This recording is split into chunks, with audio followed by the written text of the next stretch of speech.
দিদি কাকুই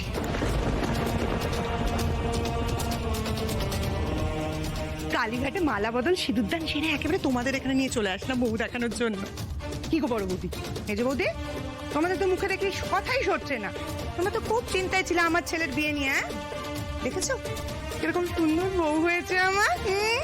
এ তো আরশের দিদি। আরে হ্যাঁ, বাবলুর বিয়ের সময় থেকেই তো ওকে আমাদের খুব পছন্দ ছিল। তা দুজনের মধ্যে কথাবার্তা চলছিলই। দুজন যখন দুজনকে পছন্দই করে তার জন্য আমি আর কোনো দেরি করলাম, কালীঘাটে নিয়ে গিয়ে একবারে 4 হাত এক করে দুজনের বিয়ে দিয়ে দিলাম। বাবানের বাবা বলেছে রিসেপশনটা এবার ধুমধাম করে দেবে। ও আসে দিদি, তোর দিদির যে বিয়ে হচ্ছে সেটা তো আমাদের কিছু জানালি না। আমি তো জানবো তারপর বলবো ঠাম্মি।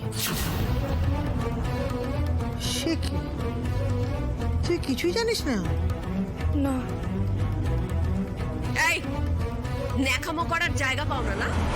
খুব তো বলো, বনে বনে নাকি খুব ভাব তোমাদের। এই যে দিদি বিয়ে করে এলো, তুমি জানতে না সে কথা?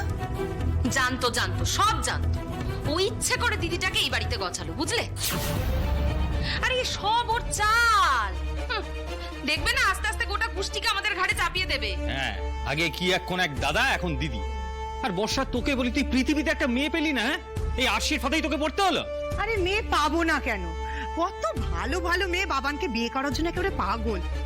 এর মধ্যে কাকুইকে আমার বাবানের পছন্দ হয়েছে, ওকে ভালোবেসে ফেলেছে। তারপর আর তো ভালোবাসা? দুদিনের আলাপকে তুই ভালোবাসা বলিস দিদি? কেন করলি তুই এটা? আরে বাবা তো বারণ করেছিল তোকে।